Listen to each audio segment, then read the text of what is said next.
Episode 16 में मैंने देखा था मोनी की बहन सभी डिसाइपल्स को जान से मारने वाली होती है, लेकिन तभी वहाँ पर डीमन क्लैन की लीडर एंग्स्ट्रा आ जाती है जो उसे ऐसा करने से रोक देती है। फिर डीमन क्लैन की लीडर मोनी की बहन से सीक्रेट ड्रैगन क्रिस्टल को वापस ले लेती है, जिसकी वजह से मोनी की बहन ने ये सब किया था। फिर 3 दिन बाद ली और बाकी सारे डिसाइपल्स 7 स्टार सेक्टर में वापस आ जाते हैं। फिर एल्डर निंगुन ली को अपने पास अकेले मिलने के लिए बुलाते हैं। अब आगे फिर एल्डर निंगुन ली से कहते हैं सेक्ट के सभी एल्डर्स को ऐसा लगता है कि यूनतियान ने दुश्मनों के साथ मिलकर हमारे ग्रैंड मास्टर को किडनैप कर लिया है। अब वो लोग यूनतियान को पकड़ना चाहते हैं और उन लोगों ने यूनतियान को पकड़ने के लिए काफी सारे लोगों को भी भेज दिया है। लेकिन मुझे इस बात का डर है कि अगर उन लोगों ने यूनतियान को पकड़ लिया तो वो लोग यूनतियान को अपने फायदे के लिए तुरंत वहीं पे जान से मार देंगे बिना किसी पूछताछ के। और मुझे इस बात पर पूरा यकीन है कि यूनतियान मुझे कभी भी धोखा नहीं दे सकता है। फिर एल्डर निंगुन ली को यूनतियान की हिस्ट्री के बारे में बताते हुए उससे कहते हैं यूनतियान का असली नाम यूनचेन है और स्टार स्काई कॉन्टिनेंट के 10 सबसे पावरफुल लोगों में से एक है। और इतना ही नहीं, वो फर्स्ट वुड एम्परर का डिसेंडेंट भी है। काफी सालों पहले इंसानियत को खतरे से बचाते समय यूनतियान के फादर और यूनतियान की फैमिली के बाकी सारे पावरफुल लोगों का सामना एक मिस्टीरियस इंसान से हुआ था जिसने उन्हें काफी ज्यादा घायल कर दिया था। और कुछ समय बाद वो सारे के सारे लोग गायब हो गए थे। उस समय यूनतियान एक छोटा सा बच्चा था, इसलिए मैंने उसे अडॉप्ट कर लिया और मैं उसे 7 स्टार सेक्टर में ले आया। और यूनतियान ने अपनी पहचान को छुपाने के लिए अपने नाम को भी चेंज कर लिया। उसने यूनचेन से अपना नाम यूनतियान रख लिया। ये सुनकर ली कहता है तो मास्टर आपके कहने का मतलब है कि सीनियर ब्रदर यूनतियान एक हीरो के डिसेंडेंट है। सच में इस बात में कोई शक नहीं है। जब भी मैं उन्हें देखता था तो मुझे वो काफी ज्यादा स्पेशल लगते थे। ये सुनकर एल्डर निंगुन कहते हैं वो सुप्रीम पावर हाउस का डिसेंडेंट ही नहीं बल्कि वो मेरा डिसाइपल भी है और मैंने उसे तब से पाला है जब वो एक छोटा सा बच्चा था। इसलिए मुझे पूरा यकीन है कि यूनतियान मुझे कभी भी धोखा नहीं दे सकता है। और मैं तुम्हें माउंटेन से नीचे इसलिए भेजना चाहता था ताकि तुम उन लोगों के ढूंढने से पहले यूनतियान को ढूंढ लो। और मैं सेक्ट के सभी लोगों से कह दूंगा कि मैंने तुम्हें सेक्ट से बाहर ट्रेनिंग करने के लिए भेजा है। तुम इसी मौके का फायदा उठाकर उन लोगों के ढूंढने से पहले यूनतियान को ढूंढ लेना और उसे वापस मेरे पास ले आना। ये सुनकर ली कहता ठीक है मास्टर, आपने जैसा कहा मैं बिल्कुल वैसा ही करूंगा और मैं आपको बिल्कुल भी निराश नहीं करूंगा। लेकिन मास्टर मुझे ये बताइए कि मैं सबसे पहले ब्रदर यूनतियान को कहाँ से ढूंढना शुरू करूँ। ये सुनकर एल्डर निंगुन कहते हैं तुम्हें सबसे पहले कैपिटल में जाकर यूनतियान के पुराने घर को चेक करना चाहिए। शायद तुम्हें वहाँ कोई सुराग मिल जाए जिससे पता चले कि यूनतियान कहाँ पर है। फिर एल्डर निंगुन आगे कहते हैं हालांकि हमने बेस्ट लैंड के टेस्ट को जैसा प्लान किया था वो बिल्कुल भी वैसा नहीं गया, लेकिन तुम्हें जो हासिल करना था तुमने वो हासिल कर लिया।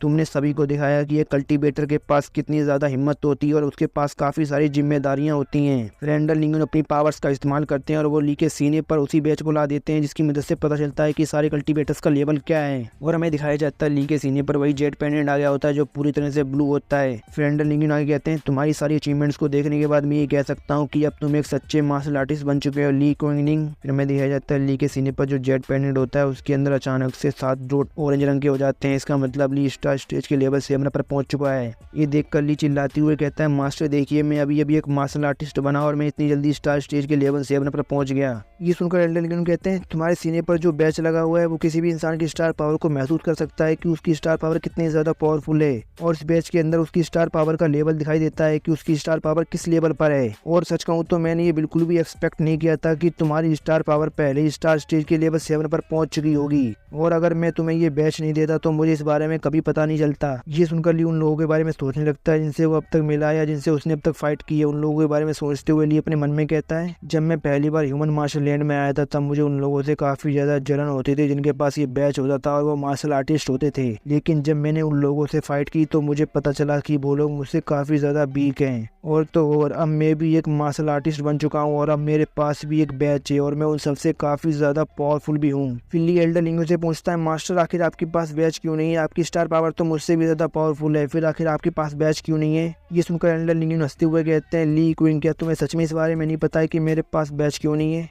क्या तुम इस बारे में जानना चाहते हो कि मेरे पास बैच क्यों नहीं है? अगर तुम जानना चाहते हो तो मैं तुम्हें जरूर बताऊंगा। क्या तुम्हें पता है कि हमारे स्टार स्काई कोऑर्डिनेट में कल्टीवेशन को 3 लेवल में डिवाइड किया गया है? वो 3 लेवल है martial art level, star level और स्टार स्काई लेवल। और इन तीनों लेवल के अंदर भी 10 छोटे छोटे स्टेजेस होते हैं जिन्हें आपको पार करना होता है। और मेरे पास कोई बैच इसलिए नहीं है क्योंकि मैं और सेक्ट के बाकी सारे एल्डर्स पहले स्टार स्काई लेवल से आगे जा चुके हैं। हम लोगों ने मोर्टल्स की लिमिट को तोड़ दिया है, इसीलिए हमारी पावर अब इतनी ज्यादा बढ़ गई है कि कोई बैच हमारी पावर को माप ही नहीं सकता है। इसीलिए हम लोगों को बैच पहनने की कोई जरूरत नहीं पड़ती है क्योंकि वो हमारे लिए बिल्कुल बेकार है। ये सुनकर ली अपने मन में कहता है कोई शक नहीं, मेरे मास्टर जो कि किंग ऑफ फाइटर्स हैं वो भी कोई बैच नहीं पहनते हैं, क्योंकि वो भी स्टार्स का लेवल से आगे जा चुके हैं और उन्होंने भी मोटर्स की लिमिट को तोड़ दिया है और उनकी पावर को भी कोई बैच माप नहीं पाता होगा, इसलिए वो भी कोई बैच नहीं पहनते हैं। पिल्ली ज़ांगकोंग से कहता है ज़ांगकोंग कल माउंटेन से नीचे जाने से पहले एक जगह है जहाँ पर जाकर मुझे चेक करना है। ये सुनकर ज़ांगकोंग कहता है मास्टर आप किस जगह के बारे में बात कर रहे हैं? और ली इस समय स्नोइक पीक मिस्टिक रिलम के बारे में बात कर रहा है, जिसके बारे में बर्शिप के दौरान उस अजीब आवाज ने ली को बताया था और उस अजीब आवाज ने ली से कहा था अगर तुम्हें मेरे बारे में जानना है तो तुम्हें स्नोइक पीक मिस्टिक रिलम में आना होगा, वहीं आने के बाद तुम्हें तुम्हारे सारे सवालों के जवाब मिलेंगे। और ली अपने सारे सवालों के जवाब जानने के लिए स्नोइक पीक मिस्टिक रिलम में जाने वाला है। फिर सीन शिफ्ट होता है और हमें एक बर्फीले पहाड़ को दिखाया जाता है जिसके ऊपर ली चढ़ रहा होता है और ली हमें बताता है स्नोइक पीक मिस्टिक रिलम सेक्ट के पीछे एक छुपे हुए माउंटेन के ऊपर लोकेटेड है और ये माउंटेन आइस और स्नो से पूरी तरह कवर्ड रहता है। लेकिन अच्छी बात यह है कि मेरे पास मेरी वाटर एलिमेंट की मास्टर सोल है जिसकी मदद से मैं इस पे काफी आसानी से चढ़ पा रहा हूँ और तो और मेरे पास मेरी मेटल एलिमेंट की मास्टर सोल भी है जो मुझे इस कड़कती हुई ठंड में गर्म रहने में मदद कर रही है।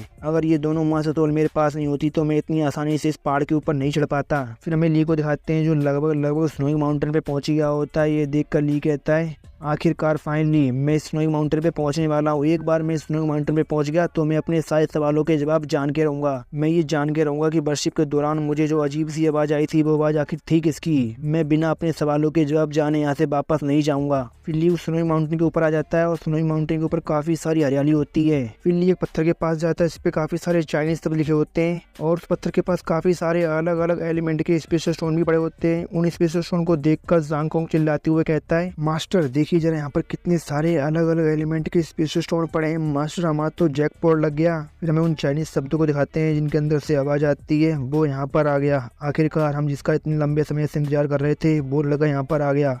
आखिरकार हमारा इंतजार खत्म हुआ। फिर हमें दिखाते हैं उन चाइनीज शब्दों के अंदर से 3 बूढ़े भूत बाहर आ जाते हैं और वो ली को देखकर कहते हैं बहुत बढ़िया तुम्हारा स्वागत है स्नोइक पीक मिस्टिक रिलम में एंशिएंट डिवाइन बॉडी वाले लड़के। फिर उन तीनों भूतों में से एक भूत कहता है ग्रैंड मास्टर त्यांग जिनको 500 साल पहले पता चल गया था कि वो जल्दी मरने वाले हैं, इसीलिए उन्होंने मरने से पहले इस पत्थर पे काफी सारे शब्द लिखे और उन शब्दों के अंदर अपनी स्पिरिचुअल कॉन्शियसनेस को छोड़ दिया। ये सुनकर दूसरा भूत बोलता है हाँ बिल्कुल सही कहा, उसी स्पिरिचुअल कॉन्शियसनेस की मदद से ही हम लोग अभी भी एग्जिस्ट में हैं। हम तीनों ग्रैंड मास्टर त्यांग जिनके पीछे छोड़े गए अवतार हैं। ये सुनकर तीसरा भूत बोलता है ग्रैंड मास्टर त्यांग ने मरने से पहले हमें एक काम दिया था। उन्होंने हमसे कहा था कि हमें इस वर्ल्ड में तब तक रहना है जब तक कि हम एक ऐसे इंसान को नहीं ढूंढ लेते जिसके पास एंशिएंट डिवाइन बॉडी हो। और आखिरकार हम लोगों ने एक ऐसे इंसान को ढूंढ लिया जिसके पास एंशिएंट डिवाइन बॉडी है। यकीन मानो ली कोइनिंग हेवन स्टार सेक्ट केवल इसीलिए बनाया गया था ताकि हम एक ऐसे इंसान को ढूंढ सकें जिसके पास एंशिएंट डिवाइन बॉडी हो। इसका मतलब समझे तुम, इसका मतलब है कि हेवन स्टार सेक्ट केवल तुम्हें ढूंढने के लिए बनाया गया था ली कोइनिंग।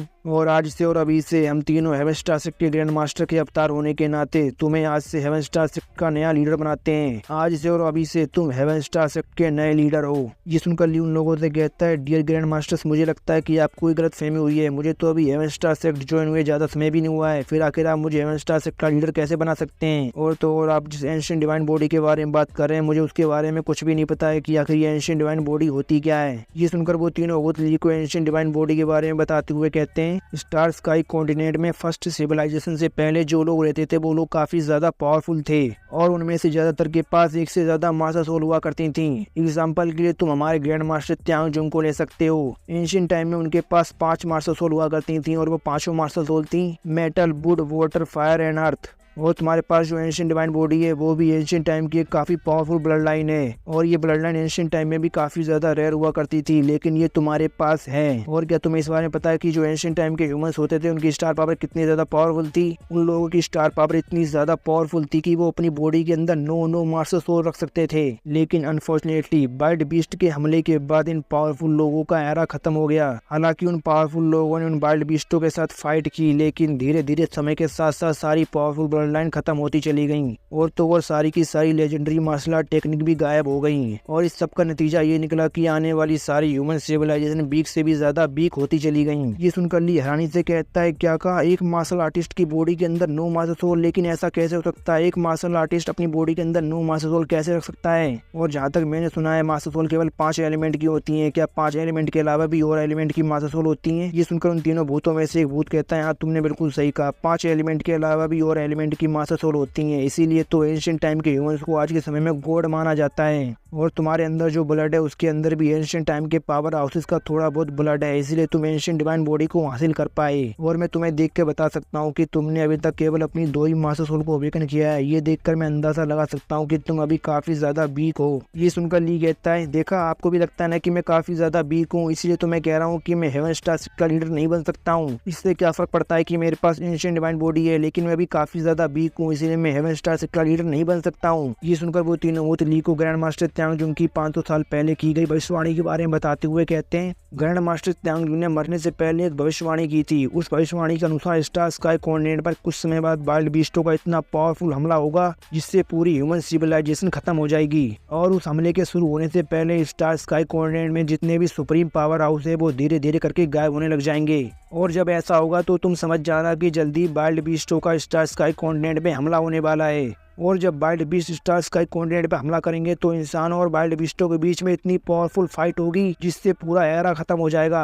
और इस एरा का भी वही हाल होगा जो पिछले 2 एरा के साथ हुआ था। ये एरा भी पूरी तरह से बर्बाद हो जाएगा और आने वाली सारी ह्यूमन सिविलाइजेशन पहले से भी ज्यादा वीक हो जाएंगी। उन लोगों की बात सुनकर ली अपने आप से कहता है, मुझे लगता है ये लोग उन्हीं 10 सुप्रीम पावर हाउस के बारे में बात कर रहे हैं जो लास्ट वाइल्ड बीस्ट की वेव के बाद गायब हो गए थे। फिर वो तीनों भूत ली को आगे बताते हुए कहते हैं, और ग्रैंड मास्टर त्यांगजुंग की भविष्यवाणी के अनुसार इंसान और इंसानियत को केवल एक ही इंसान बचा सकता है, इसके पास एंशिएंट डिवाइन बॉडी हो। और तुम्हारे पास एंशिएंट डिवाइन बॉडी है, इसका मतलब ली कुइंग तुम ही हो जो इंसानियत को बचा सकते हो। तुम्हें सारे पावर हाउसेस को लीड करना होगा और उन पावर हाउसेस की मदद से इंसानियत पे आने वाले खतरे को रोकना होगा। ये सुनकर ज़ांग चिल्लाते हुए कहता है, मास्टर आप तो काफी ज्यादा महान है, मुझे नहीं पता था कि आपका जन्म इतने महान काम के लिए हुआ है। मैं तो आपकी मास्टर सोल बन के धन्य हो गया। फिर वो तीनों भूत ली से आगे कहते हैं, और ग्रैंड मास्टर त्यांगजुंग ने हेवन स्टार सेक्ट बस केवल इसीलिए बनाया था ताकि वो हेवन स्टार सेक्ट की मदद से काफी सारे पावरफुल लोगों को इकट्ठा कर सकें, जिससे कि तुम जब इंसानियत को बचाने के लिए जाओ तो वो सारे के सारे पावरफुल लोग तुम्हारी मदद कर सकें इंसानियत को बचाने में।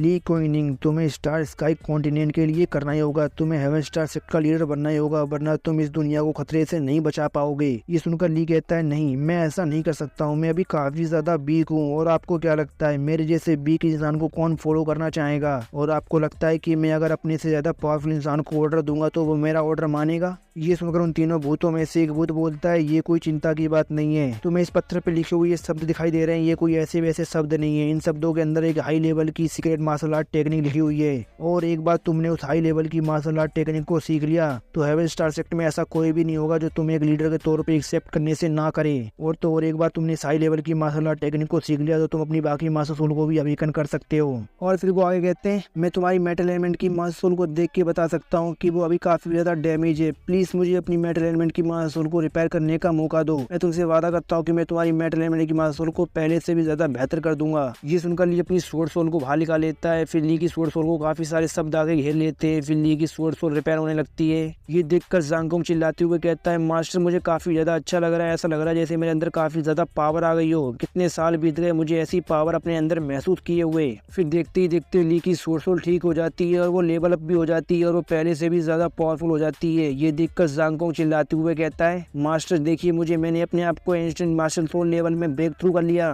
फिर अचानक से ली की स्वॉर्ड सोल आगे से टूट जाती है। देखकर ली चिल्लाते हुए कहता है, ज़ांग आखिर तुम्हें अचानक से ये क्या हो गया? तुम तो पहले से भी ज्यादा डैमेज हो गए, आखिर आप लोगों ने इसके साथ क्या किया? ये तो पहले से भी ज्यादा डैमेज हो गया है। ये सुनकर उन तीनों भूतों में से एक भूत कहता है, ली क्विंग चिंता मत करो, मैंने तुम्हारा लेवल देखा, तुम्हारा लेवल अभी काफी ज्यादा कम है और ये स्वॉर्ड काफी ज्यादा पावरफुल है। इसीलिए जब मैं इस स्वॉर्ड को अपग्रेड कर रहा था तब मैंने जानबूझकर इसकी पावर को कम कर दिया जिससे कि तुम इसे आसानी से इस्तेमाल कर पाओ। और चिंता मत करना, जैसे जैसे तुम्हारी पावर बढ़ती जाएगी वैसे वैसे स्वॉर्ड की पावर भी बढ़ती जाएगी और ये स्वॉर्ड वापस से अपने कंप्लीट शेप में आ जाएगी। फिर हमें दिखाते हैं अचानक से ली हवा में उड़ने लगता है और उस पत्थर पे लिखे हुए सारे चाइनीज शब्द ली के चारों तरफ घूमने लगते हैं और वो ली की बॉडी के अंदर जाने लगते हैं। ये देखकर तीनों भूत कहते हैं, आखिरकार हमारा काम पूरा हुआ, अब हम लोग शांति से इस दुनिया से जा सकते हैं। ली क्विंग हमारी बात याद रखना, तुम्हें स्टार स्काई कॉन्टिनेंट को बचाने के लिए हेवन स्टार सेक्ट का लीडर बनना ही होगा। अब स्टार स्काई कॉन्टिनेंट का फ्यूचर तुम्हारे हाथों में है। और यही बोलने के साथ वो तीनों भूत वहाँ से गायब हो जाते हैं। फिर हमें ली को दिखाया जाता है जिसकी बॉडी के अंदर वो शब्द अभी भी जा रहे होते हैं जिससे ली को काफी ज्यादा दर्द होने लगता है, वो जोर जोर से चिल्लाने लगता है और ये प्रोसेस काफी ज्यादा लंबा चलता है। फिर हमें हेवन या किंगडम के कैपिटल सिटी को दिखाया जाता है जो काफी ज्यादा खूबसूरत होती है। फिर हमें ली को दिखाया जाता है जो सीनियर बदर युनतियान के पुराने घर के बाहर खड़ा होता है, यानी चेंग मैंशन के बाहर। और चेंग मैंशन की हालत काफी ज्यादा खराब होती है, ऐसा लग रहा होता है जैसे वहाँ पर भूकंप आया हो। और चेंग मैंशन का केवल बॉडी सही सलामत होता है। ये देखकर ली कहता है इस जगह को देखकर ऐसा लग रहा है जैसे यहाँ पर अभी कोई भी नहीं रह रहा है और उसके अंदर रहने वाले लोग पहले इस जगह को छोड़कर जा चुके हैं। और मुझे इस जगह के अंदर से कोई भी स्टार पावर महसूस नहीं हो रही है, इसीलिए मुझे लगता है कि सीनियर बदर युनतियान यहाँ पर तो बिल्कुल भी नहीं आए हैं। फिर आखिर सीनियर बदर युनतियान गए कहाँ? फिर ली वहाँ से जाने लगता है और ज़ांग कोंग ली से पूछता है, मास्टर आखिर ग्रैंड मास्टर ने आपको कौन सी सीक्रेट टेक्निक दी, क्या वो काफ़ी ज़्यादा पावरफुल है? ये सुनकर ली बोलता है, हाँ वो टेक्निक काफ़ी ज़्यादा पावरफुल है, लेकिन मैं अभी तक उसे अच्छी तरह से सीख नहीं पाया हूँ क्योंकि मैं उसे समझने के लिए अभी काफ़ी ज़्यादा बेवकूफ़ हूँ। लेकिन चाहे मैं उस टेक्निक को अभी सीख नहीं पाया हूँ, लेकिन उस टेक्निक को देखने के बाद मैं ये बता सकता हूँ अगर किसी को भी उस टेक्निक का इस्तेमाल करना है तो उसकी बॉडी के अंदर एक से ज़्यादा मास्टर सोल होना ज़रूरी है। अगर किसी कल्टीवेटर की बॉडी के अंदर एक से ज़्यादा मास्टर सोल नहीं होगी तो वो इस टेक्निक का इस्तेमाल नहीं कर पाएगा। और मैं उम्मीद करता हूँ कि फ्यूचर में जब मैं और ज़्यादा पावरफुल हो जाऊँ तो मैं इस टेक्निक को अच्छी तरह से समझ पाऊँ और इसे अच्छी तरह से सीख पाऊँ। अगर मैं ऐसा नहीं कर पाया तो ये टेक्निक मेरे लिए बिल्कुल बेकार साबित होगी। ये सुनकर ज़ांग कोंग उस समय के बारे में सोचने लगता है जब ली हेवन स्टार सेक्टर का लीडर बनेगा और सारे एल्डर्स और डिसाइपल उसे ग्रीड करेंगे और उसका ऑर्डर मानेंगे। ये सोचने के बाद ज़ांग कोंग हंसते हुए कहता है, मास्टर क्या सच में ऐसा कोई तरीका नहीं जिसकी मदद से आप हेवन स्टार सेक्टर लीडर बन जाएं? अगर एक बार आप हेवन स्टार सेक्टर लीडर बन गए तो आप सबसे ज़्यादा सुपीरियर हो जाएंगे, फिर आप सभी एल्डर्स और डिसाइपल्स को ऑर्डर दे पाएंगे और वो सारे आपके ऑर्डर मानेंगे भी।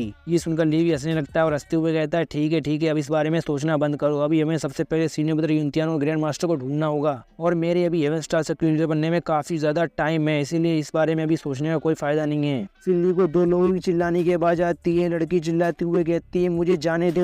और लड़का चिल्लाते हुए कहता है, बाहर भी मान लो मिस टियांग, तुम्हें मुझसे शादी करनी होगी। अगर तुम अपने फादर को बचाना चाहते हो तो तुम्हें मुझसे शादी करनी ही पड़ेगी। अगर तुमने मुझसे शादी नहीं की तो तुम अपने फादर को नहीं बचा पाओगी। इस आवाज को सुनकर ली को काफी ज्यादा गुस्सा आ जाता है और वो कहता है, ये आवाज, ये तो उसी की आवाज है, मुझे पूरा यकीन है। ये सुनकर ज़ांग कोंग कहता है, मास्टर आप किसके बारे में बात कर रहे हैं? ये सुनकर ली उसी दिशा में भागते हुए जिस दिशा से वो आवाज आई थी कहता है, ज़ांग कोंग ये वही बंदा इसने मुझे उस समय पहाड़ी से धक्का दिया था, इसकी वजह से मैं तालाब में आगे गिरा था और मैं तुमसे मिला था। आखिरकार अब वक्त आ गया इससे बदला लेने का, आज मैं इसे छोड़ूंगा नहीं। और ली भागते भागते उसी जगह पे पहुंच जाता है जहाँ से वो आवाज आई थी। फिर हमें उन दोनों बंदों को दिखाया जाता है जिनकी वो आवाज थी। वो और कोई नहीं बल्कि मिस टेंग और लू फेंग होते हैं। लू फेंग ली को अपने सामने जिंदा देखकर काफी ज्यादा घबरा जाता है और घबराते हुए कहता है, ली क्विंग क्या ये तुम हो? क्या तुम इंसान हो या भूत हो? लेकिन ली उसके सवाल का कोई जवाब नहीं देता। ये देखकर लू फेंग चिल्लाते हुए कहता है, ली क्विंग मैंने तुमसे कुछ पूछा है, मेरे सवाल का जवाब दो, तुम अभी भी जिंदा हो या मर गए? ये सुनकर ली मुस्कुराता है और उन दोनों को पलक झपकते वहाँ से गायब करके अपने साथ ले जाता है। उन दोनों को वहाँ से गायब होते हुए देखकर शादी करवाने के लिए आए हुए लोग चिल्लाते हुए कहते हैं, अरे ये क्या हुआ? लू फेंग और उसकी दुल्हन कहाँ चली गई? अभी तो वो लोग यहीं पे थे, अचानक से वो लोग यहाँ से गायब कैसे हो गए? फिर हमें कुछ समय बाद का सीन दिखाया जाता है। हमें उसी माउंटेन को दिखाया जाता है इस पर वो लोग गोल्डन स्पेस स्टोन को ढूंढने के लिए आए थे। ली उन दोनों को उसी माउंटेन पे ले आता है। ली को अपने सामने देखकर लू फेंग घबराते हुए कहता है, ऐसा कैसे हो सकता है? तुम अभी भी जिंदा कैसे हो? मैंने तुम्हें खुद उस पहाड़ी से धक्का दिया था, फिर आखिर तुम मरी क्यों नहीं? तुम आखिर अभी भी जिंदा कैसे हो? और ली को अपने सामने सही सलामत देखकर यूं कहती है, ब्रदर ली क्या ये सच में आप हैं? आप अभी भी जिंदा हैं? मुझे ये देखकर काफी ज्यादा खुशी हुई। फिर ली लू फेंग के पास जाता है और उसे घूरते हुए कहता है,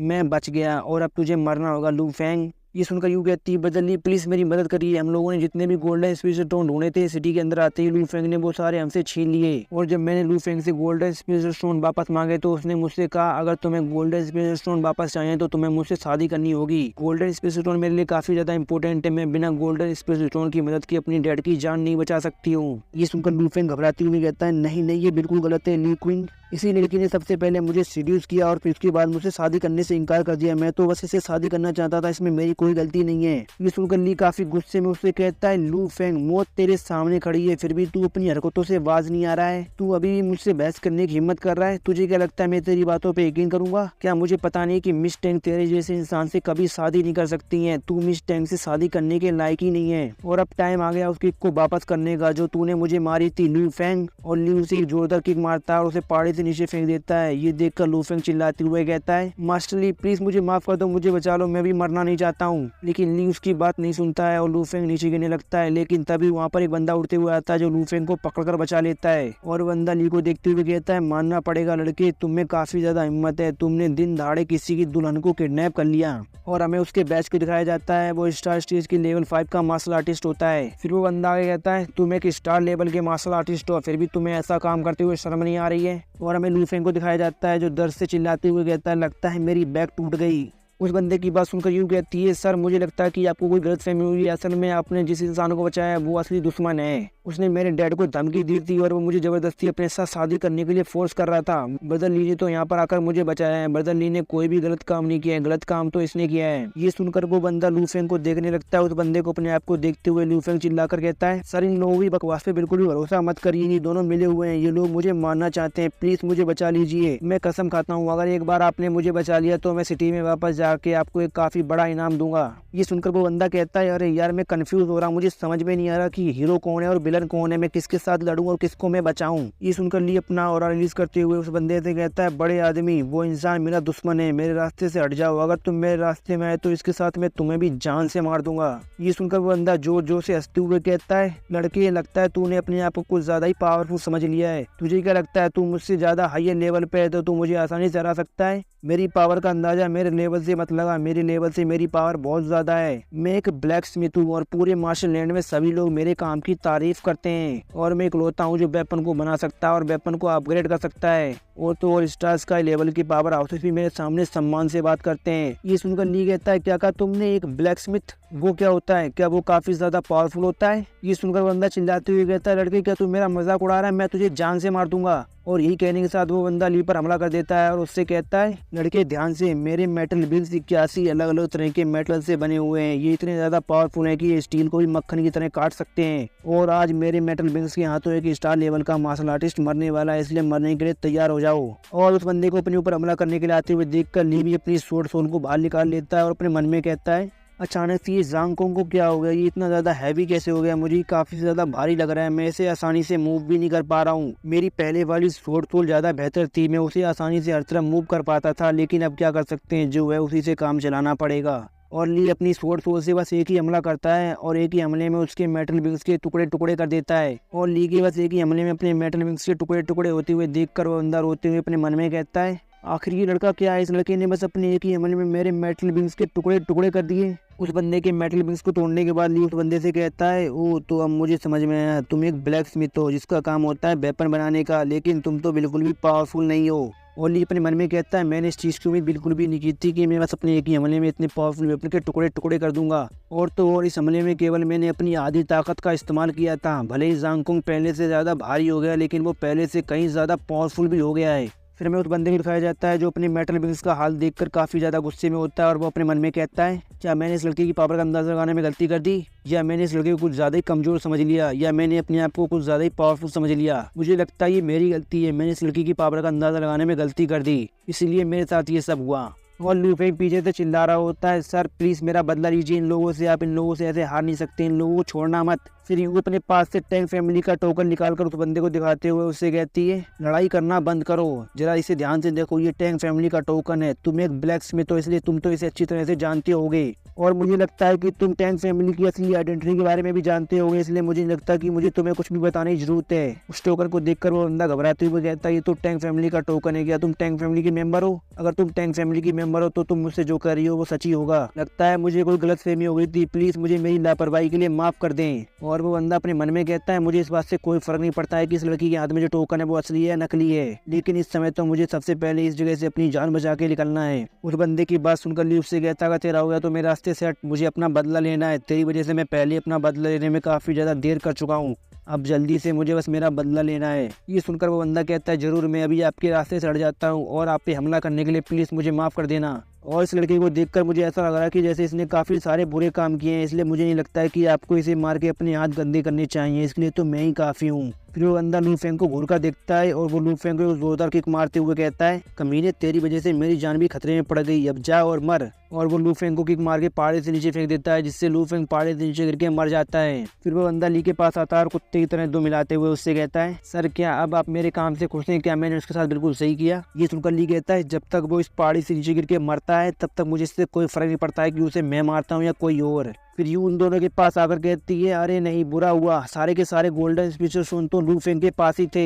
अगर मुझे गोल्डन स्पीचर स्टोन नहीं मिले तो मैं क्या करूंगी? मैं बिना गोल्डन स्पीचर स्टोन की मदद के अपनी डैड की जान नहीं बचा सकती हूँ। यूं की बात सुनकर वो अंदर चिल्लाते हुए कहता है, क्या कहा उसके पास गोल्डन स्पीचर स्टोन थे? गोल्डन स्पीचर स्टोन तो काफी ज्यादा रेयर होते हैं, क्या मैंने फिर से कोई गलती कर दी? और वह बंदा अपने मन में कहता है सीकोंग मिंग तू एक नंबर का गधा है, तूने फिर से गलती कर दी, अगर इस लड़के को गुस्सा आ गया तो कहीं मुझे जान से ना मार दे। उन लोगों की बातें सुनकर ली कहता है चिंता मत करो, मेरे पास काफी सारे गोल्डन स्पेशल स्टोन है। क्यों तुम्हारे डैड कहाँ है, मुझे अपने डैड के पास लेके चलो। फिर वो तीनों टैंक फैमिली में आ जाते हैं और ली गोल्डन स्पेशल स्टोन की मदद से यू के फादर का इलाज करने लगता है और ली गोल्डन स्पेशल स्टोन को अपने इनर डोमेन के अंदर से बाहर निकालता है। ली को इनर डोमेन का इस्तेमाल करते हुए देख कर मिंग अपने मन में कहता है क्या इस लड़के के पास इनर डोमेन भी है, लेकिन इनर डोमेन तो केवल ब्लैक स्मिथ के पास होता है। क्या इस लड़के ने मुझसे नहीं कहा था कि इसे पता ही नहीं कि ब्लैक स्मिथ क्या होता है, फिर आखिर इस लड़के के पास इनर डोमेन कहाँ से आया।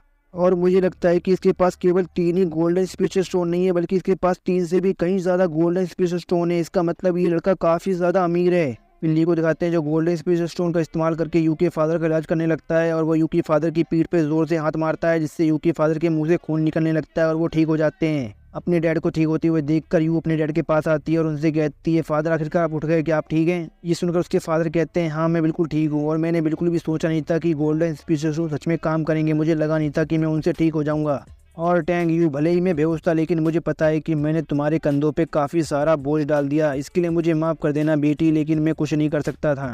फिर यू के फादर खड़े होकर ली से कहते हैं छोटे दोस्त मेरी जान बचाने के लिए तुम्हारा बहुत बहुत शुक्रिया, और तुम्हारे पास गोल्डन स्पेशल स्टोन देखकर मुझे लगता है कि तुम्हारे पास काफ़ी सारे गोल्डन स्पेशल स्टोन होंगे, इसका मतलब तुम किसी बड़े क्लैन से आते हो। और मुझे इस बात का सच में काफ़ी ज़्यादा अफसोस है कि मैं तुम्हारी मदद के बदले तुम्हें कुछ देकर अपना एहसान भी नहीं चुका सकता हूँ। ये सुनकर ली कहता है लॉर्ड टैंग आप मेरी कुछ ज़्यादा ही चाट रहे हैं, मैं अमीर नहीं बल्कि मैं तो इतना ज़्यादा गरीब हूँ कि गरीब भी मेरे आगे अमीर लगते हैं। ये सुनकर ज़ांगकोंग कहता है मास्टर क्या आपको पूरा यकीन है कि आप सच में गरीब हैं। आपने कुछ देर पहले स्नोइक पीक मिस्ट्री रियल्म से इतने सारे स्पेशल स्टोन और काफ़ी सारे ट्रेजर अपने इनर डोमेन के अंदर रखे हैं, फिर भी आप कह रहे हैं कि आप गरीब हैं। और तो और माउंटेन से नीचे आने से पहले मिस रुंगयांग ने भी आपको काफ़ी सारे पैसे दिए थे, उसके बाद भी आप कह रहे हैं कि आप गरीब हैं। फिर यू के फादर अपने पास से टैंक फैमिली का वैसा ही टोकन निकालते हैं जैसा यू के पास था और वो ली को देते हुए उससे कहते हैं ये मेरी टैंक फैमिली का टोकन है और ये हमारी पहचान है कि हम लोग गोल्डी मून किंगडम की रॉयल फैमिली के मेंबर हैं। आप इस टोकन की मदद से रॉयल पैलेस के अलावा गोल्डी मून किंगडम और हेवनली किंगडम में कहीं भी जा सकते हैं। अगर आप इस टोकन का इस्तेमाल करके कहीं भी जाएंगे तो आपको हर जगह फ्री में एंट्री मिलेगी। और इस तरह के टोकन केवल मेरी फैमिली में 2 ही हैं, एक मैंने अपनी बेटी को दे रखा है और दूसरा मैं आपको देना चाहता हूँ ली क्वीनिंग। ये सुनकर ली कहता है नहीं नहीं मुझे ये देने की कोई जरूरत नहीं, ये काफ़ी ज़्यादा कीमती है, मैं इसे नहीं ले सकता हूँ। ये सुनकर मिंग ली के पास आता है और लॉर्ड टैंक के हाथ से उस टोकन को लेकर ली को देते हुए उससे कहता है ब्रदर ली लॉर्ड टैंक तुम्हें ये खुद दे रहे हैं, तुम्हें इसे खुशी खुशी ले लेना चाहिए, अगर तुम इसे नहीं लोगे तो ये लॉर्ड टैंक की बेइज्जती होगी और लोग तुम्हें रूड और अनग्रेटफुल समझेंगे। ये सुनकर लॉर्ड टैंक भी कहते हैं हाँ मास्टर सीकोंग ने बिल्कुल सही कहा, अगर आप इसे नहीं लेंगे तो ये मेरी बेइज्जती होगी। ये सुनकर ली उस टोकन को अपने पास रख लेता है और कहता है मैं आप लोगों से एक क्वेश्चन पूछना चाहता हूँ, अगर आप सच में गोल्डी मून किंगडम की रॉयल फैमिली से हैं तो आखिर आप हेवनली किंगडम में क्या कर रहे हैं, आपको तो गोल्डी मून किंगडम की रॉयल फैमिली के अंदर रहना चाहिए ना। ये सुनकर यू कहती है हर तरफ शांति और व्यवस्था बनाए रखने के लिए दोनों किंगडम की रॉयल फैमिली के अंदर से काफी इंपॉर्टेंट मेंबर्स को एक दूसरे को होस्टेज बना के भेजा जाता है, और जब मैं 3 साल की थी तो मेरे डैड ने मुझे होस्टेज बना के हेवनली किंगडम में भेज दिया, इसलिए मैं तब से हेवनली किंगडम में ही रह रही हूँ। ये सुनकर ली कहता है क्या आपको यहाँ पे होस्टेज बना के रखा गया है। ये सुनकर मिंग कहता है ब्रदर ली आपको ज्यादा चिंता करने की जरूरत नहीं है, आप जैसा सोच रहे हैं वैसा कुछ भी नहीं है, भले ही इन लोगों को यहाँ पे होस्टेज बना के रखा गया है लेकिन फिर भी ये रॉयल फैमिली से आते हैं, इसीलिए इन लोगों को इस किंगडम के अंदर भी बिल्कुल वैसा ही ट्रीटमेंट मिलता है जैसा ट्रीटमेंट इन लोगों को इनके किंगडम में मिलता था। और लॉर्ड टैंग ने आपको जो टोकन दिया था वो टोकन सच में काफी ज्यादा कीमती है, वो टोकन इन लोगों को रॉयल फैमिली की तरफ से मिलता है। उस टोकन की मदद से आप दोनों किंगडम के अंदर कहीं भी जा सकते हैं और आपको कोई भी कहीं भी जाने से नहीं रोकेगा। ये सुनकर लॉर्ड टैंग हंसते हुए कहते हैं वो न्यूज तो काफी ज्यादा पुरानी हो गई, असल में तो मैं यहाँ पे इसलिए रह रहा हूँ ताकि मैं अपने किंगडम के राजनीतिक मसलों से दूर रह सकूँ और इसी बहाने में अपनी बेटी के साथ काफी सारा फ्री टाइम बिता पा रहा हूँ, मैं तो इससे काफी ज्यादा खुश हूँ। ये सुनकर मिंग कहता है ठीक है माय लॉर्ड, लेकिन अब हम लोग काफी ज्यादा लेट हो रहे हैं इसलिए हम लोग यहाँ से जाना चाहेंगे, इसलिए प्लीज हमें यहाँ से जाने दें। ये सुनकर लॉर्ड टैंग कहते हैं क्या आप लोग यहाँ से जाना चाहते हैं, आप लोग यहाँ से ऐसे कैसे जा सकते हैं, कम से कम आपको यहाँ 1 या 2 दिन तो रुकना ही होगा। ये सुनकर ली कहता है असल में सच कहूँ तो मैं यहाँ पर अपने मास्टर के दिए गए एक मिशन को पूरा करने के लिए आया हूँ, इसलिए मेरे पास यहाँ रुकने के लिए बिल्कुल भी टाइम नहीं है, इसलिए प्लीज हमें यहाँ से जाने दें। और फिर वो दोनों टैंक फैमिली से चले जाते हैं। उन दोनों को जाते हुए देखकर यू कहती है फादर आखिर आपने बदल ली को वो टोकन क्यों दिया, आपने तो कहा था कि वो टोकन काफी ज्यादा इंपॉर्टेंट है हमारी फैमिली के लिए। ये सुनकर उसके फादर कहते हैं हाँ तुमने बिल्कुल सही कहा, वो टोकन हमारे लिए काफी ज्यादा इंपॉर्टेंट है, इसीलिए तो मैंने उस टोकन को अपने होने वाले फ्यूचर सन इन लोगों को दिया है। तो मैं ऐसा समझ सकती हूँ कि ये तुम्हारी तरफ से उसके लिए डाउरी का गिफ्ट है। ये सुनकर यू शर्माने लग जाती है। फिर यू के फादर आगे कहते हैं इस लड़के ने हमारी फैमिली की 2 बार जान बचाई और तो और और ये इतनी कम एज में स्टार लेवल पर पहुंच चुका है और मुझे पूरा यकीन है कि कुछ समय में स्टार स्काई लेवल पर भी पहुंच जाएगा और मुझे पूरा यकीन है कि फ्यूचर में काफ़ी ज़्यादा आगे जाएगा और इसका नाम इतिहास के पन्नों में सुनहरे अक्षरों से लिखा जाएगा। और मैंने ऐसा इसलिए किया ताकि मैं ये शोर कर सकूं कि फ्यूचर में ये मेरा ही सन इन लॉ बने। और मुझे लगता है कि मैं इस लड़के की मदद से गोल्डी मून किंगडम की राजगद्दी को वापस से हासिल कर पाऊंगा। ये सुनकर यूं कहती है, डैड अगर ऐसी बात है तो आपने ब्रदर ली को यहाँ से जाने क्यों दिया। ये सुनकर उसके डैड कहते हैं, चिंता मत करो, अभी सही टाइम नहीं आया है और मैं भी अभी पूरी तरह से ठीक नहीं हुआ हूँ, इसलिए उसे रोकने का कोई फायदा नहीं है। लेकिन मुझे पूरा यकीन है कि मैं इस लड़की की मदद से वापस से गोल्डी मून किंगडम की राजगद्दी को हासिल कर लूंगा। फिर शिप होता है और मैं ली और मिंग को दिखाया जाता है। वो लोग एक बिल्डिंग के सामने खड़े होते हैं। उस बिल्डिंग को देखते हुए ली कहता है, ब्रदर सीको, क्या सच में आपको काफी ज्यादा जल्दी थी जाने की, इसलिए आप वहाँ से इतनी जल्दी में चले आए। आपको देखकर तो बिल्कुल नहीं लगता है कि आपको कोई जल्दी है जाने की। ये सुनकर मिंग कहता है, हाँ तुमने बिल्कुल सही कहा, मुझे काफी ज्यादा जल्दी थी यहाँ आने की। असल में तुम पहली बार कैपिटल सिटी में आए हो ना, इसलिए तुम्हें कैपिटल सिटी के बारे में ज्यादा कुछ नहीं पता है। और आज मैं तुम्हें कैपिटल सिटी की एक ऐसी जगह दिखाऊंगा जो पूरे मार्शल लैंड में सबसे ज्यादा फेमस है। और सबसे अच्छी बात तो ये है कि यहाँ पर आम इंसानों का आना बिल्कुल मना है। फिर हमें उस बिल्डिंग को दिखाया जाता है। वो असल में एक कोठा होता है। उस कोठे को देखकर मिंग चिल्लाते हुए कहता है, ये कैपिटल सिटी की सबसे बड़ी और खूबसूरत जगह, इसका नाम है सुहाना मौसम। उस जगह को देखकर ली कहता है, क्या एक कोठा, ब्रदर सीको, क्या आप यहाँ पे अपनी मसाज कराने के लिए आए हैं। ये सुनकर मिंग ली को कोठे के अंदर ले जाते हुए उससे कहता है, ब्रदर ली, शायद आपको अंदाजा नहीं कि जगह कितनी ज्यादा कमाल की। एक बार आप मेरे साथ इसके अंदर तो चलिए, फिर आपको समझ में आएगा कि जगह कितनी ज्यादा कमाल की है। और वो दोनों कोठे के अंदर जाने लगते हैं, लेकिन कोठे के दरवाजे पे खड़े हुए गार्ड्स उन दोनों को रोक लेते हैं और उनसे कहते हैं, आगे तुम दोनों कौन हो, क्या तुम्हारे पास परमिशन है अंदर जाने की। ये सुनकर मिंग कहता है, हाँ हाँ मुझे पता है, हमें इसके अंदर जाने के लिए रॉयल फैमिली के टोकन की जरूरत पड़ेगी, चिंता मत करो वो हमारे पास है। फिर ली अपने पास से उसी टोकन को निकालता है जो लॉर्ड टैंग ने उसे दिया था। उस टोकन को ली उन गार्ड्स को दिखाता है। उस टोकन को देखकर वो दोनों गार्ड्स माफी मांगते हुए कहते हैं, इस सब के लिए हमें माफ कर दीजिए सर, हमें आपके बारे में पता नहीं था, प्लीज आप अंदर जा सकते हैं। ये सुनकर वो दोनों कोठे के अंदर आ जाते हैं और कोठे को अंदर से देखकर मिंग कहता है, ये ब्रूथल तो अंदर से और भी ज्यादा खूबसूरत है। अब तक मैं काफी सारे ब्रूथल में गया हूँ, लेकिन मैंने आज से पहले ऐसा ब्रूथल कहीं नहीं देखा है। फिर मिंग की नजर काफी सारी लड़कियों में पड़ती है जो डांस कर रही होती है। उन लड़कियों को देखकर मिंग काफी ज्यादा एक्साइटेड हो जाता है और चिल्लाती हुए कहता है, क्या कमाल का सीन है, मुझे लग रहा है जैसे मैं जन्नत में आ गया हूँ। ये सुनकर ली कहता है, इसका मतलब मैं अकेला नहीं हूँ जो यहाँ पहली बार आया, आप भी यहाँ पहली बार ही आए ना, ब्रदर सीको, क्यों मैंने सही कहा ना। फिर ली की नजर डांस करती हुई लड़कियों में से लड़की में पड़ती है। उस लड़की को देखकर ली हैरान हो जाता है और अपने मन में कहता है, आखिर ये यहाँ पर क्या कर रही है, ये तो डीमन क्लैन की लीडर हैंसा है, आखिर ये इस कोठे में क्या कर रही है। ली को काफी सारी लड़कियां घेर लेती हैं और वो ली के साथ फ्लर्ट करने लगती हैं ताकि वो उसे अपने साथ ले जा सकें। ये देखकर ली कहता है कि तुम लोग मेरे साथ करना क्या चाहती हो। ये सुनकर लड़की ली के ऊपर चढ़ जाती है और उससे कहती है, क्या करना चाहती हूँ, मैं तुम्हें खाना चाहती हूँ। ये सुनकर ली कहता है, क्या कहा, मुझे खाना चाहती हो। ये देखकर ज़ांगकोंग कहता है, मास्टर मुझे नहीं लगता है कि आपको ऐसी जगह पे आके अपने समय को बर्बाद करना चाहिए। शायद आप इस बारे में बोल रहे हैं कि अभी भी आपके पास 2 लड़कियां हैं जो हेवन स्टार सेक्टर में आपके वापस आने का इंतजार कर रही हैं। ये सुनकर ली आयशा को इधर उधर देखने लगता है, लेकिन उसे आयशा कहीं दिखाई नहीं देती है। देखकर ली अपने मन में कहता है, आखिर अभी ये आयशा कहाँ गई। फिर हमें मिंग को दिखाया जाता है, इसने लड़की को पकड़ रखा होता है और वो कोठे के ओनर से कहता है, मैडम आप अपनी लड़कियों से कहिए कि वो उस लड़की को ज्यादा परेशान ना करें और चिंता मत करिए, हम इन सारी लड़कियों को ले लेंगे। ये सुनकर वो कोठे की ओनर हंसते हुए कहती है, आप दोनों जेंटलमैन तो काफी ज्यादा अच्छे इंसान है। फिर मिंग ली के पास आकर उसके सामने खड़ी लड़कियों से कहता है, लेडीज ये मेरा सबसे अच्छा दोस्त है और इसे इन सब चीजों का बिल्कुल भी एक्सपीरियंस नहीं है, इसलिए मैं उम्मीद करता हूँ कि तुम लोग इसका अच्छे से ख्याल रखोगी। ये सुनकर ली कहता है, ब्रदर सीको, मुझे लगता है ये बिल्कुल भी अच्छा आइडिया नहीं है। और मिंग की बात सुनकर सारी लड़कियां कहती है, ठीक है, हम इनका काफी अच्छे से ख्याल रखेंगे और इन्हें सारी चीजें सिखा देंगे। फिर मिंग वहां से चला जाता है और ली भी जैसे तैसे करके उन लड़कियों के बीच से बाहर आता है और कोठे की ओनर से कहता है, जरा मेरी बात सुनिए, क्या आपने हाल ही में आसपास की सिटी से किसी लड़कियों को यहाँ पे डांस करने के लिए बुलाया है। ये सुनकर कोठे की ओनर कहती है, सर लगता है आपका टेस्ट काफी ज्यादा अच्छा है, लेकिन अफसोस की बात तो ये है कि वो लड़की हमारे यहाँ केवल टेम्परेरी काम करती है और वो यहाँ पर केवल डांस करने के लिए आती है, इसलिए वो किसी भी कस्टमर को एक्सेप्ट नहीं करती है। ये सुनकर ली चिल्लाते हुए कहता है, मुझे इससे कोई फर्क नहीं पड़ता है, बस मुझे उससे मिलना है। और ली अपने मन में कहता है, हैंसा को तो काफी समय पहले डीमन क्लैन में वापस लौट जाना चाहिए था, फिर आखिर वो कैपिटल सिटी में क्या कर रही है। मुझे लगता है हैंसा को गोस्ट किलर्स के बारे में कुछ पता चला है, इसलिए वो कैपिटल सिटी में आई है। इसका मतलब ये सारा मामला गोस्ट किलर से जुड़ा हुआ है। ली की बात सुनकर कोठे की ओनर कहती है, मुझे पता है कि आप क्या चाहते हैं, लेकिन मैं इसमें कुछ नहीं कर सकती हूँ। आपसे पहले भी काफी सारे लोगों ने उस लड़की के लिए अपनी पूरी धन दौलत दे दी है, लेकिन फिर भी उस लड़की ने सबको रिजेक्ट कर दिया। उसने आज तक किसी भी कस्टमर को एक्सेप्ट नहीं किया, चाहे वो कितने ही पैसे दे दे, इसलिए मैं आपकी कोई मदद नहीं कर सकती हूँ सर।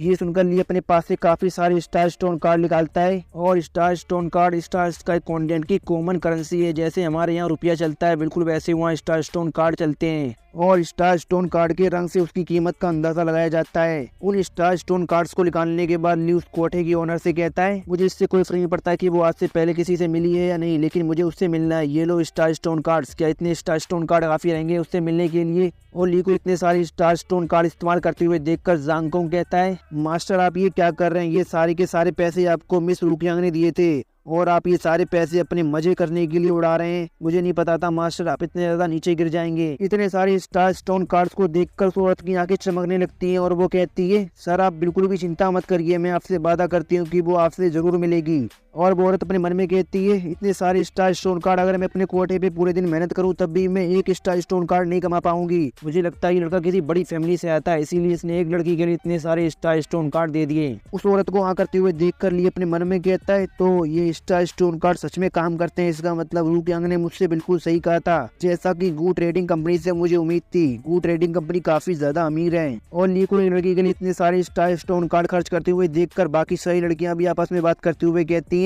क्या तुमने देखा उस लड़के ने बस एक लड़की के लिए इतने सारे स्टार स्टोन कार्ड खर्च कर दिए? आज से पहले किसी ने भी इस कोटे में इतना ज्यादा खर्चा नहीं किया है। दूसरी लड़की कहती है हाँ तुमने बिल्कुल सही कहा, ये लड़का तो काफी ज्यादा अमीर है, मुझे तो इससे प्यार हो गया है। और हमें उन लड़कियों के पीछे एक बंदे को बैठा दिखाया जाता है जो बैठकर अपना खाना खा रहा होता है। फिर वो अपने टेबल को पलट देता है और चिल्लाते हुए कहता है आखिर कौन बेवकूफ है जो यहाँ पर आकर मुझसे भी ज्यादा खर्चा कर रहा है?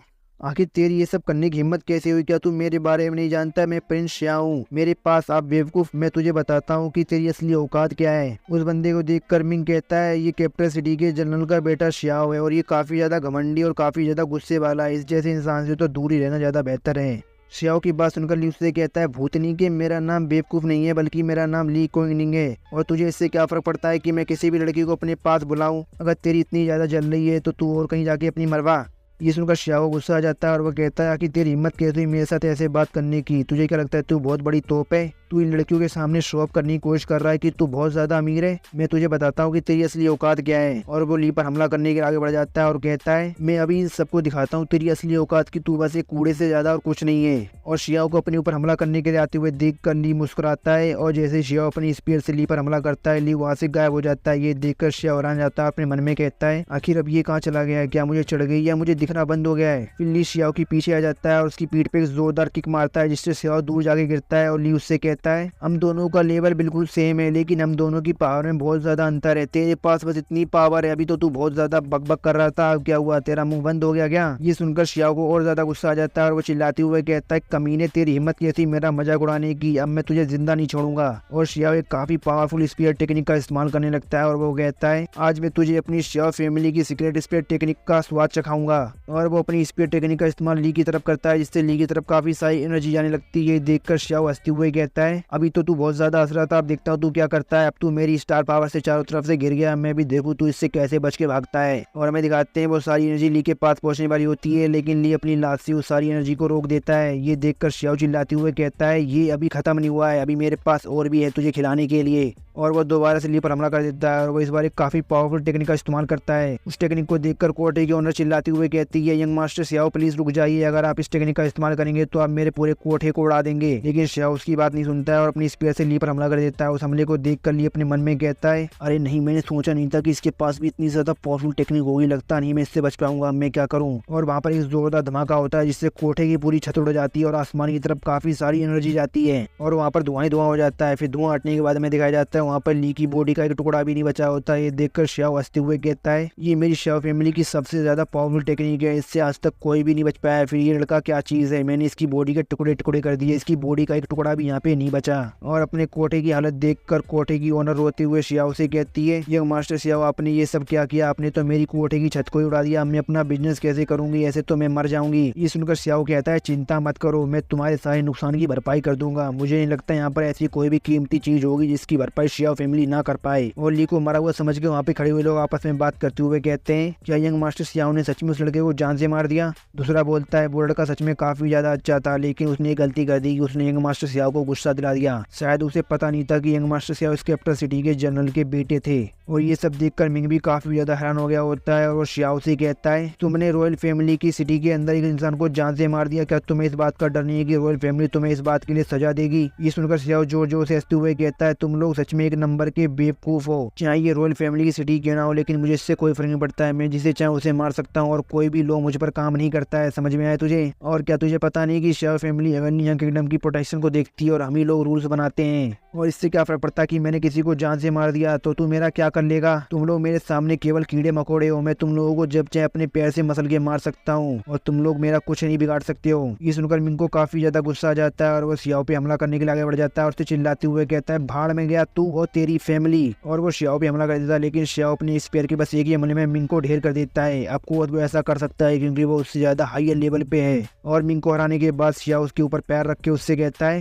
कीड़े लगता है तुझे तेरी औकात का भी पता नहीं चला है, तू अपनी दोस्त की मौत का बदला लेना चाहता है लेकिन तू उसके लिए काफी ज्यादा कमजोर है। शियाओ की बात सुनकर वहाँ पे खड़े हुए सारे लोग चुप हो जाते हैं। फिर कोठे की ओनर की नजर आसमान की तरफ पड़ती है और वो कहती है आखिर वो आसमान में क्या चीज है। फिर हमें आसमान में एक चमकती हुई रोशनी को दिखाया जाता है जो सीधा नीचे की तरफ आ रही होती है। उस रोशनी को देखकर वहाँ पे खड़ी हुई लड़कियां कहती है तो वही लड़का है, क्या वो मरा नहीं है? और हमें दिखाया जाता है वो रोशनी कोई और नहीं बल्कि ली होता है। ली सीधा आसमान से नीचे की तरफ आ रहा होता है। ली को सही सलामत देखकर मिंग कहता है ब्रदर ली आप अभी भी जिंदा है, अब जल्दी से नीचे आइए और इस कमीने को इसकी औकात बताइए। और ली हमला करने के लिए अपनी सोल को बाहर निकाल लेता है और सभी से चिल्लाते हुए कहता है सभी लोग यहाँ से दूर हट जाओ, जब मैं नीचे की तरफ आता हूँ तो मैं अपनी स्टार पावर को कंट्रोल नहीं कर पाता हूँ, अगर तुम में से कोई भी मेरी स्टार पावर से टकराया तो वो मारा जाएगा, इसलिए यहाँ से दूर हट जाओ। और ली को जिंदा देखकर अपने ऊपर हमला करने के लिए आते हुए देखकर शियाओ भी अपने भाई को पकड़कर लड़ने के लिए तैयार हो जाता है और कहता है तो लड़के तू अभी भी जिंदा लगता है, तेरी किस्मत काफी ज्यादा अच्छी है, लेकिन कोई बात नहीं, इस बार मैं ये मेक श्योर करूंगा कि तू मेरे हाथों से ही मरे। और वो वापस से अपनी उसी पावरफुल स्पिरिट टेक्निक का इस्तेमाल करने के लिए तैयार हो जाता है। शियाओ को वापस से उसी स्पिरिट टेक्निक को इस्तेमाल करते हुए देखकर कोठे की ओनर बेहोश होती हुई कहती है